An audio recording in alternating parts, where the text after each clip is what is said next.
Goeiemôre, pastoor Wally van Huis van Gebedsbediening, vandag weer hier by julle met 'n woord wat van die Here kom.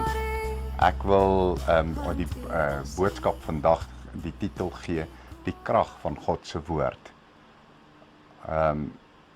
Mense besef nie hoe belangrik is dit om Bybel te lees, om die woord van God binne in hulle geplant te hê nie, en die krag wat die woord van God binne in hom uitoefen as die woord binne in hom bly nie. Nou, kom ons lees en dan gaan kyk ons daarna. Hy sê in Psalm 1, vers 1, welgeluksalig is die man wat nie wandel in die raad van die goddelose en nie staan op die weg van die sondaars en nie sit in die kring van die spotters nie, maar sy behae is in die wet van die Here. Hy oordink sy wet dag en nag. Nou hier waar hy praat van sy wet, dit is sy woord, die Bybel, sy woord. Oordink hy dag en nag, né? Nou, die woord sê, hy wat dit doen, dit sal met hom so gaan. Hy sal wees soos 'n boom wat geplant is by waterstrome, wat sy vrugte gee op sy tyd en waarvan die blare nie verwelk nie.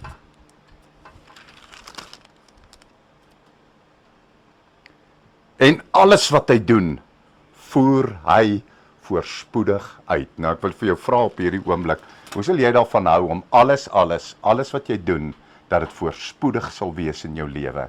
Hy sê iemand wat sy woord oordink, hy het 'n behae in sy woord, dit beteken hy hou van God se woord, né? Hy lees dit, hy oordink dit, hy leef volgens sy woord. Hy sal wees as 'n boom wat geplant is by waterstrome. En hy sê dan, alles wat hy doen, alles wat so 'n man doen, dit sal hy voorspoedig uitvoer. Julle, as ek aan dink, dit is presies wat ek sal wil hê. Alles wat ek aanpak, daarin sal ek geseënd wees, dit floreer en dit gaan net vooruit. Nou elke persoon, man en vrou, wat die woord van God waarlik so lief het, julle, dit is hoe dit met hom sal gaan. Dan sê hy, so is die goddelose mense nie, maar soos kaf wat die wind verstrooi. So mense sonder God, die goddelose, dit is mense, hulle gee nie meer God hulle tyd nie, hulle lees nie meer sy woord nie, hulle bid nie meer gereeld nie, hulle gaan net met hulle lewens aan, en hulle begin om God te vergeet. Die Here sê, hulle sal wees soos kaf wat deur die wind verstrooi word. Nou, om 'n verdere beeld vir julle te gee van die krag van God se woord, wil ek hierso in Jeremia 23 vers 29 wil ek gou hierdie vers vir julle lees. Hy sê, is my woord nie so, soos 'n vuur spreek die Here, soos 'n hamer wat 'n rots vermorsel nie. Julle, ek kom vandag met 'n boodskap na julle toe, ek en jy, ek en jy besef nie die volheid van die krag van die woord van God nie. As ons dit sal oordink, as ons dit sal lees, as ons dit in ons harte sal bære, sal die woord van God ons vooruitgaan. Daar kom 'n seëning van die Here bo op my en jou.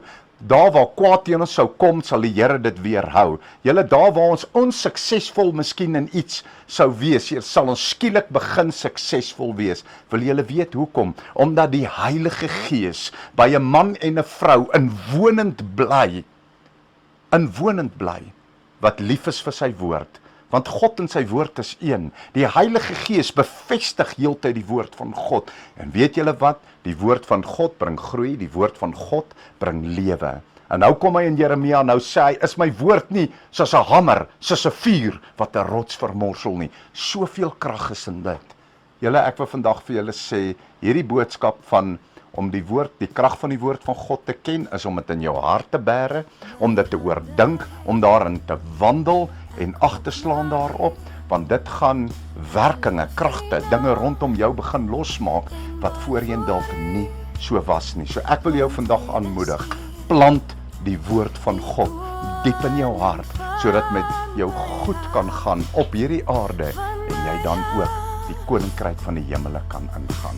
Liefde, seëning, pastoor Wally. Amen. As jy hierdie bediening geniet het en jy wil baie graag nog aanhou dit kry. As jy daar op die skerm kyk, dan gaan jy sien aan jou regterkant, onderkant is daar so wit en rooi knoppietjie wat jy net op kan druk, dan registreer hy jou by ons kanaal en dan elke keer as 'n video opgelaai word, dan gaan hy jou laat weet dat daar nou 'n nuwe video opgekom het. So hoop om julle op die kanaal te sien. Baie liefde en seëning vir julle. Amen.